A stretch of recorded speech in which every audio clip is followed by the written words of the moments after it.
Connie Willis, the podcast. Taking you into new ways of thinking, even providing answers to questions you've often pondered. Connie Willis, the podcast. This is a Connie Willis exclusive. What you're about to hear has never been heard anywhere else. This is Connie Willis, the podcast. Welcome back, Connie Willis, the podcast. Thanks so much for supporting it. You guys have just been amazing to me. I really appreciate it. Thanks for supporting me at ConnieWillis.com with Blue Rock Talk, Connie After Dark, and also, of course, at Coast to Coast AM. We are with the Informant, our Robert Treat, private military government contractor, U.S. Navy Special Warfare veteran, and whistleblower, telling us things that are not supposed to be said, filling us in, wanting to do that before a surgery that is coming up. Philip Kinsella, he's got 15 billion books by now. How many do you have out there now, Philip?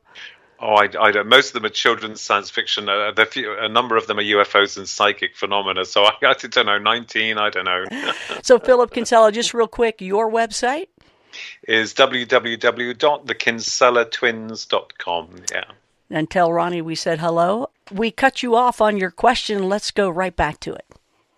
Yeah, I was going to ask Rob, why is the system we serve so adamant in maintaining this silence and this secrecy surrounding the UFO subject? I mean, what's your thoughts on that? What do you know about it? Selfishness and power.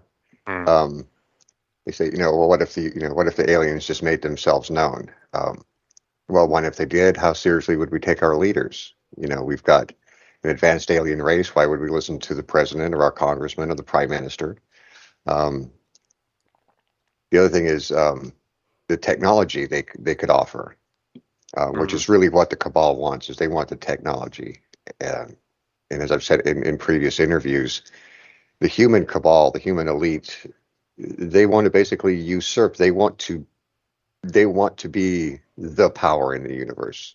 They truly see themselves as if it's their God-given right to be superior to every living creature in the universe, including the Greys. They don't want to cooperate. They want it to be given to them, and they take the credit for it.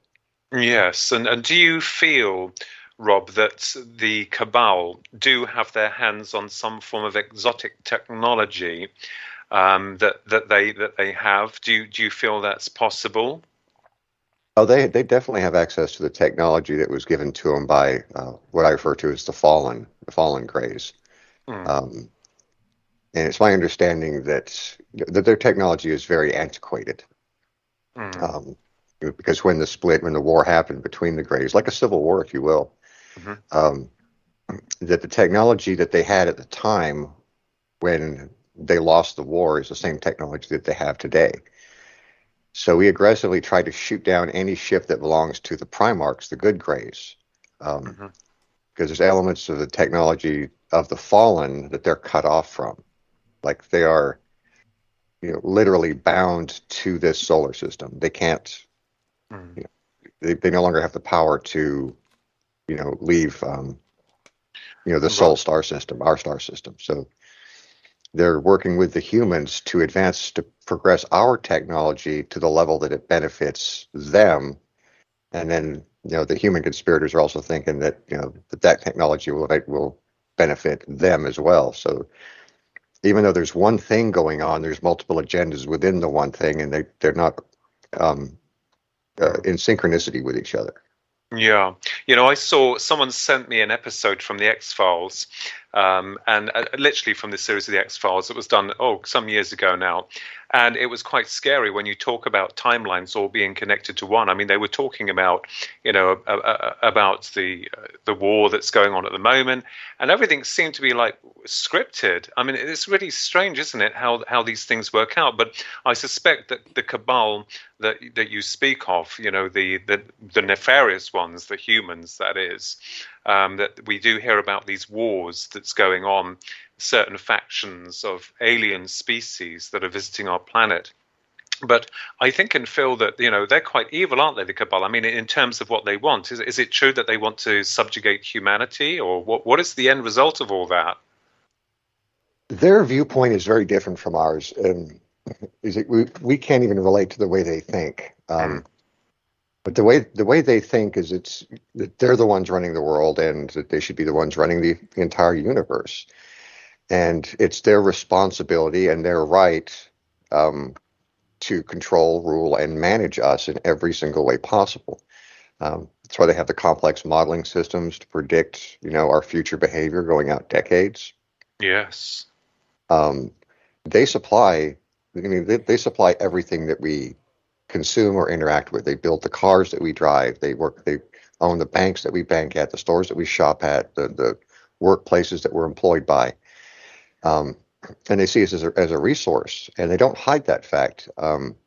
Whenever you have to deal with a company, whether you're getting hired or you're going for a promotion or any other corporate interaction, you go to the human resources department. It's right on the door. You're a human resource. Yes. It's actually quite true, to be honest with you. And if you remember that movie, The Fifth Element, the Zorg. What was the guy that played Zorg?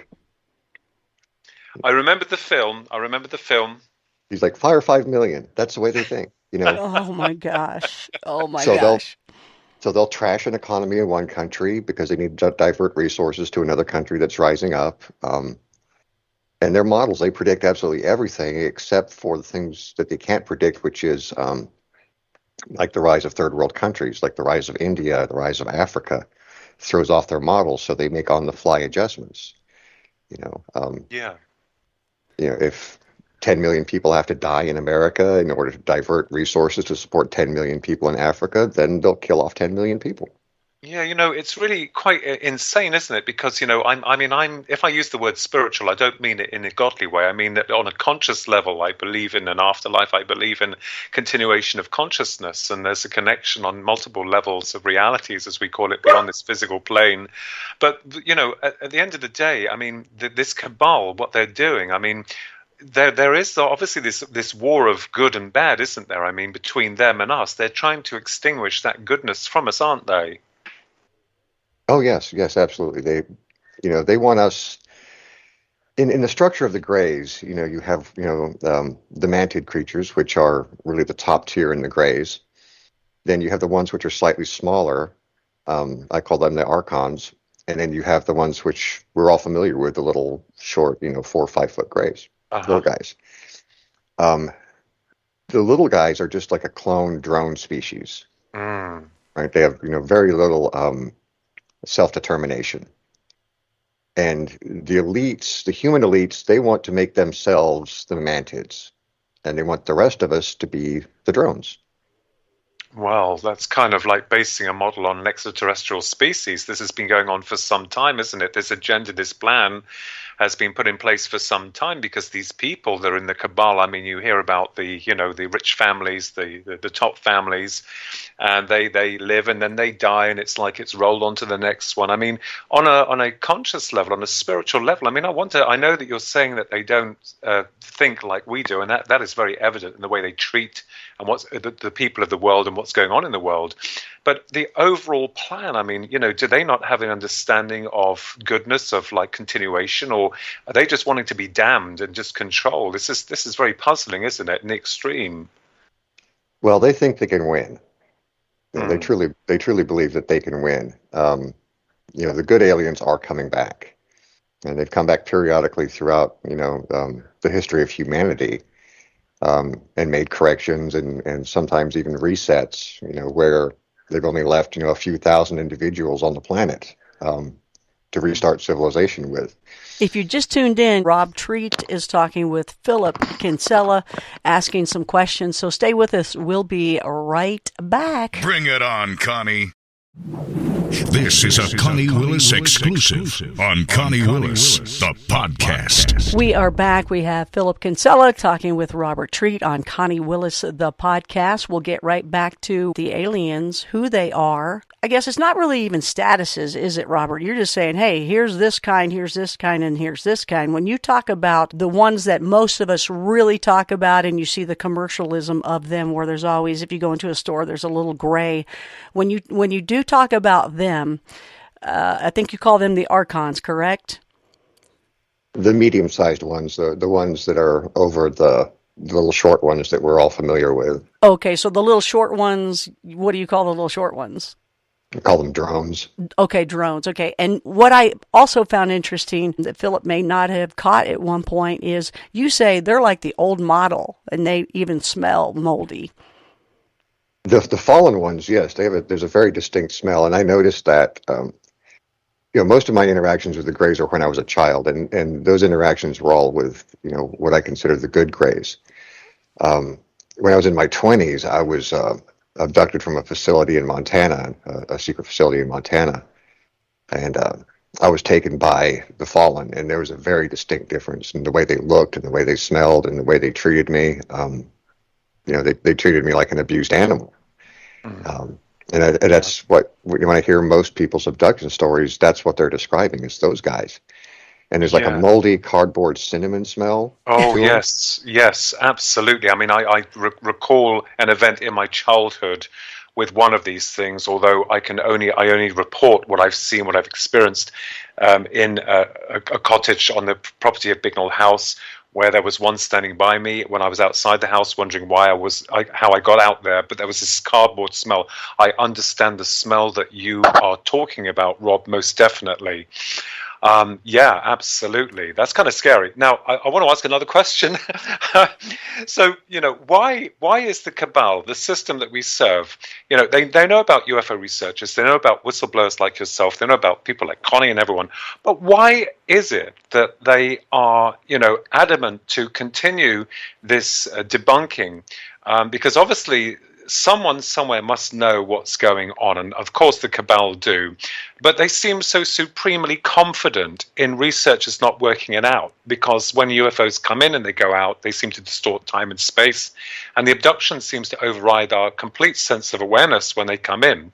So do you think that this will get out to the public arena? Do you think the public will be made aware of the real truth of what's been going on behind the scenes, beyond the secrecy?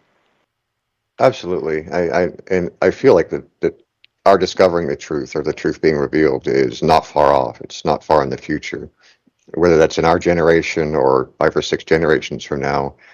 I mean, soon to them is, not necessarily soon to us, but I feel like it's soon that we'll learn that truth.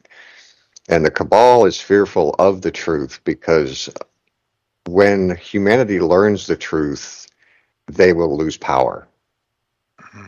Yeah.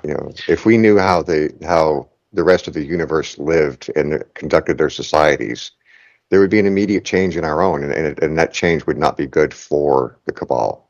Yeah, and it's the same with our human genus, our history going back. I mean, most of our history's been rewritten or misplaced, or the official narrative sticks, which is so basic within its symmetry.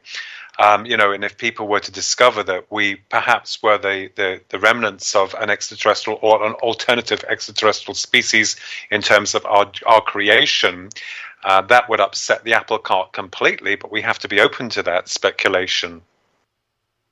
Yes, and to the Cabal, our civilization, our society is run on money, which is really a valueless token. It's a means of exchange, but in constructing our society to where we chase money in order to buy products, our money comes from the Cabal. The products that we buy come from the Cabal. So it's just a little system for us to spend our entire lives basically in service to them. So that all of our work, all of our efforts, all of our life energy, everything that we do benefits the Cabal and never ourselves. Yes, absolutely. I think a lot of people are waking up to that fact even now, more so than ever, about the greed and corruption. But I want to ask you, Rob, in terms of your interaction, your involvement with a lot of the activities that you've been involved in, I mean, how do you deal with that now yourself personally? I mean, Connie mentioned about you writing a book. I wish you would. But how do you feel about that? Do you feel afraid, or are you hopeful with what you know? I do feel hopeful. I'm not afraid of them. There's nothing that they can do to me that's really going to have a long-term impact. It's like, they kill me, so what? This existence is not the end, and this is not my first lifetime. And, absolutely. for most people, it's probably not your first lifetime either. Do you feel that you? Yeah, sorry. Oh, so I was just saying, I'm not afraid of anything that they would do to me, and I do have hope that more and more people are going to wake up as they start to see the ridiculous and fruitless way that we conduct our lives, and there's got to be something better. Informant. What you just heard has never been heard anywhere else. This is Connie Willis, the podcast. Informant. Learn more about Connie, her guests, and be sure to join her private membership shows, Blue Rock Talk and Connie After Dark, at ConnieWillis.com. Whistleblower.